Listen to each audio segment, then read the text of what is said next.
அவனுக்கு ஏற்ற துணையை உண்டாக்குவேன்னு சொல்லி அதுக்கப்புறம் போய் அவனை ஏதேன் தோட்டத்தில் படுக்க வச்சு ஆப்ரேஷனே பண்ணிடுறாரு.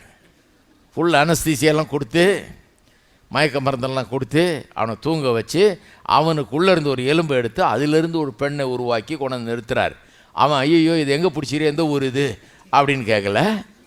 அவன் சொல்கிறான், இவள் என் மாம்சத்தின் மாம்சமும் எலும்பின் எலும்புமாய் இருக்கிறாள் என்று அவனே டிக்ளேர் பண்ணுறான். பாரு, அவனுக்கு தெரியுது எங்கேருந்து வந்தா இவனுக்குள்ளே இருந்து வந்திருக்கிறா.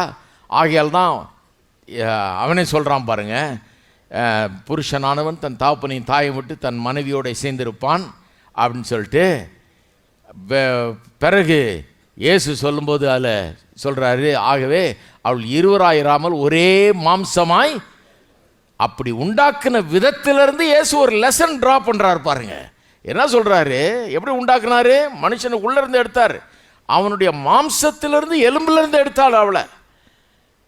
ஆகவே அவர்கள் 2 பேரும் ஒரே மாம்சமாக இருக்கிறார்கள். 2 பேர் ஆனால் ஒரு மாம்சம், ஒரு மாம்சத்திலேருந்து வந்தவங்களாச்சு அவங்க, அந்த சரீரத்திலேருந்து தானே எடுத்தார். ஆகவே அவர்கள் ஒரே மாம்சமாய் இருப்பார்கள், இருவராயிராமல் ஒரே மாம்சமாய் இருப்பார்கள்னு இயேசு லெசனை ட்ரா பண்ணி கன்க்ளூஷன் பிரசங்கம் பண்ணுறாரு. அதை வச்சு இவ்வளோ நடந்துருக்குது. இதெல்லாம் கவனிக்காமல் கதை கட்டக்கூடாது. நம்ம மறந்துட்டாராக்கும், அப்புறம் அவனுக்கு அழுவுறதுக்கு அழுத உடனே அவனுக்கு உண்டாக்கி தந்தாராக்கும், நீ அழுதினா உனக்கும் மனைவி கொடுப்பாராக்குன்னா நீங்கள் கேட்கறதுக்கு முன்னால அவர் ரெடி பண்ணி வச்சுருக்கிறார். அதுதான் உண்மை. இருக்கீங்களா? அதெல்லாம் தயார் பண்ணி நிறையா வச்சுட்டு அப்புறம் தான் உங்களை ரட்சித்தார், கொண்டாந்தார், அப்புறம் கை கோத்து விடுறாரு. இருக்கிறீங்களா?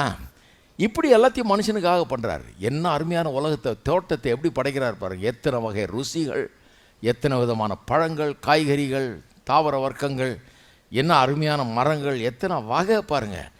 நான் படிக்கிற காலத்தில், காலேஜில் படிக்கிற காலத்தில் இதெல்லாம் எடுக்க வேண்டியதாக இருக்குது. அந்த நான் படித்த ஊரில் நாட்டில் அவங்க நீங்கள் என்ன நீங்கள் பைபிள் படிங்க, எது படிங்க, சயின்ஸ் சப்ஜெக்ட் ஒன்று எடுத்தாகணும்.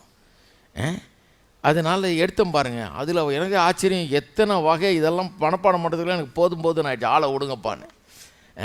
எத்தனை மரம், செடி, கொடிகள், விதைகள், அது இதுன்னு எத்தனை விதமான ருசிகள், ரகங்கள் இதில் வச்சுருக்காரு.